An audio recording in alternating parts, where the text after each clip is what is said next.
Alright, I figured I should do a review on this because I actually ordered the thing, and I totally regret that now. I wish I would have never done it. Definitely not worth the $34 that it cost, or $35 that it cost to order this pay-per-view. But being a loyal TNA fan, I have ordered Slammiversary every year because I think that Slammiversary is their WrestleMania. Even though they seem to think that Bound for Glory is their TNA's WrestleMania, I think Slammiversary is because it's a really original name, I think, for an anniversary show. I mean, it sounds kind of corny, but it's wrestling, and it just sounds like a cool name for, like, their kind of WrestleMania thing. And usually every time I've ordered a Slammiversary, it's been great and been a great pay-per-view.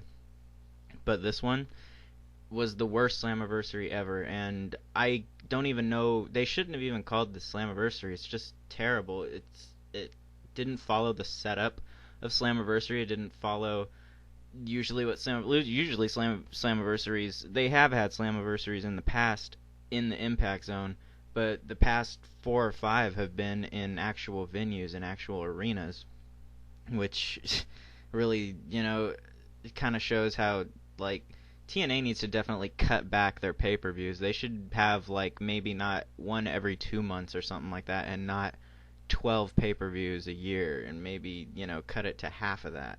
And then it would mean more. They'd have at least, like, 2 months to build up one pay-per-view, and it would have more meaning. Each one would have more meaning. The thing that pisses me off, like, before I even get into the reviews of each match of this pay-per-view, I'm just gonna rant for a little bit because I'm pissed. Like, okay, first off, every Slammiversary has the King of the Mountain match. Where was it this year? Why was it not there? Just because fucking Jeff Jarrett isn't in, a match this year at Slammiversary, there's no King of the Mountain match just because he's not in it? Does he have to be in the King of the Mountain to make it a King of the Mountain match? I like the King of the Mountain match.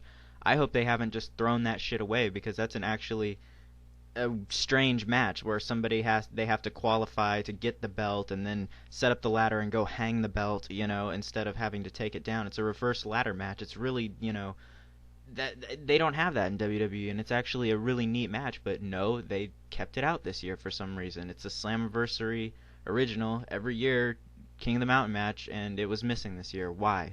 Why? Because Jeff Jarrett was gone? Well, he wasn't gone. He shows up at the end of this fucking shitty pay-per-view. And, so why couldn't there have been a King of the Mountain match? Was it because he wasn't in it? Why? Where's King of the Mountain? Where is it? But the King of the Mountain match not being there was not the main thing that pissed me off about this pay-per-view. No, no, no, no, no. The main thing that pissed me off about this pay-per-view was the fact that, okay, they have a Knockouts title match this evening, and I was watching it, and to me, this Madison Rayne, I know she's been around for a while, and she actually has been in other independent leagues and won the women's championship, but she's just not a good women's champion to me. So I'm watching it tonight, and she's fighting Roxy. Great match. I want to see Roxy because she's my favorite female wrestler of all, not of all time, but the current female wrestler. She's my favorite and has been for a while now. And Roxy's done a lot of shit. She's shaved her head, the fucking, like, in a really bad way. Like, for the company, that was one of the things that really pissed me off, made me started hating the Beautiful People because of what they did to Roxy. She's been busted open tons of times in hardcore matches. She takes all these tables, like, shots, chair shots, stuff like that. She used to do a lot of crazy hardcore stuff. Now she comes back after she broke her ankle. She has this title match. I'm watching it. And, like, Taz is saying stuff like, oh, yeah, I don't really get, Madison Rayne's, title run. I don't think she's really, like, saying stuff like that. And I'm like, oh, shit, Roxy's going to win. So I start thinking, oh, she's going to win. And they make this whole thing like, oh, well, you know what? I'm going to face you for, your career, just like I did with Tara, Victoria. And, you're going to put up your career. So she puts up her career and loses. And I was like, oh, well, that could have been a really good match. That could have saved the pay-per-view. But no, they fucked that up and failed on that. Then I find out later that it's not just like a worked thing and Roxy isn't going to come back. She's actually fired. And she got to the arena that day, and they said, hey, you're going to lose your match. It's a winner is if it's either you get the title or you're fired, and you're really fired, and here's your papers, and we're actually firing you. And Roxy already knew during that match that she was going to be fired, and she was already fired for the company. What the fuck is that, TNA? You're ran by a woman, Dixie Carter, who should be treating the knockouts better than the men. The women should be getting paid more than the men in this company, if you think about it. And for what they do, the knockouts are better than any of the... I change the channel anytime the Divas are on Raw, if I'm even watching Raw or anything WWE. I always change the channel because they have no good women wrestlers. There is nobody except Beth Phoenix, who is the only legitimate women's wrestler in WWE for the past, 5 or 6 years. Beth Phoenix is the only one there. And they fire Roxy, and then when ODB quit, and the reason she quit is basically because she found out that apparently she was already planning on quitting, but I'm pretty sure that was the last straw, Roxy being fired. And just, I've been going on for 6 minutes about this, but I'm just pissed. This is bullshit, TNA, and you are fucking up royally. You are getting rid of people like Christopher Daniels and Roxy, and now ODB, and just...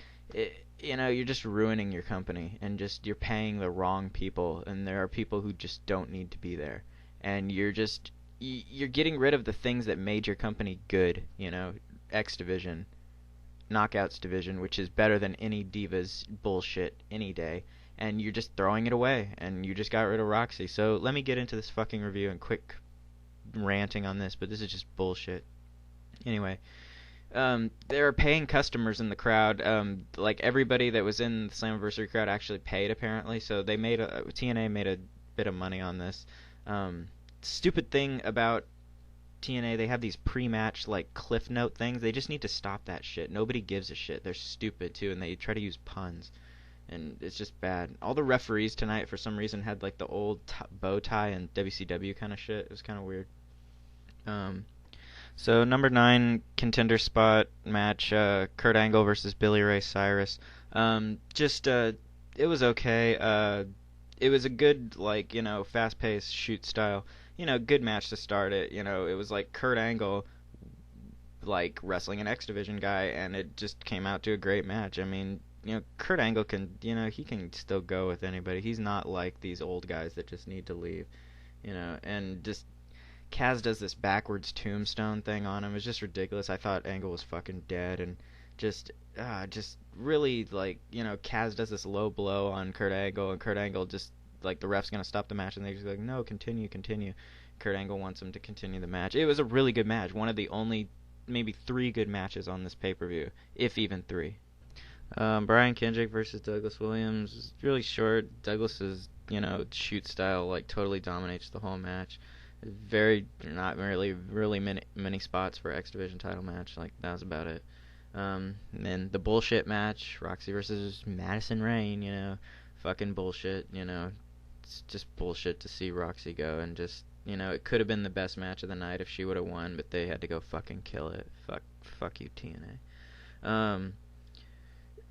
Jesse Neal versus Bubba Ray, really brutal, stiff match, Bubba Ray just beating the shit out of him, basically, and then Tommy Dreamer shows up in the crowd. Oh, it's the big surprise, everybody. Hey, that was Dixie's big surprise. Alright, anyway, Matt Morgan versus Hernandez ended in DQ, so that wasn't really even pointless match, just completely pointless.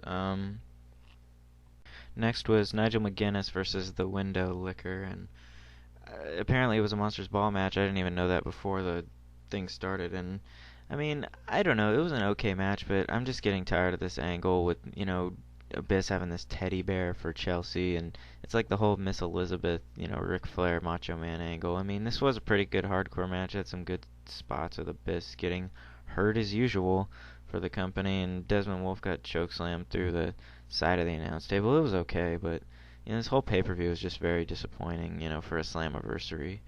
Main event. Not main event, but just for the whole pay-per-view. It was just bad for Slammiversary standards. All the Slammiversaries have been good lately, but this was an okay match. AJ Styles versus Jay Lethal. It felt like I was watching ROH or something. I mean, it was just a really great, fast-paced wrestling match, and I was just really surprised by it, to be honest.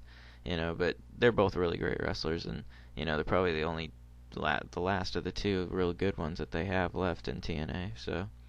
they fire one of them, they'd be pretty stupid. But next was the Enigmatic Assholes versus Beer Money, or the Assholes of the Night, or Creatures of the Assholes, or whatever. They're just shooting great promos, Jeff Hardy and Mr. Anderson. This match was pretty good. I mean, it was just, you were seeing Anderson and Hardy do Hardy Boys moves pretty much, and the crowd are really into this tag team, and Mr. Anderson looked like Kratos from God of War. He had blood all over his face by the end of the match, and it was a really good match. I mean, I just like Jeff Hardy and stuff, and the last match was just horrible. I mean, the best thing about it was RVD's Iron Man outfit. I mean, just bad. I feel it's disrespectful Sting wearing t-shirts during these matches, especially championship matches. It got interrupted by Jeff Jarrett, and it's just not. I couldn't take this match seriously at all, especially for Slammiversary, and just I can't believe I paid for this pay-per-view. It was just very deceptive, like Sting says, deception.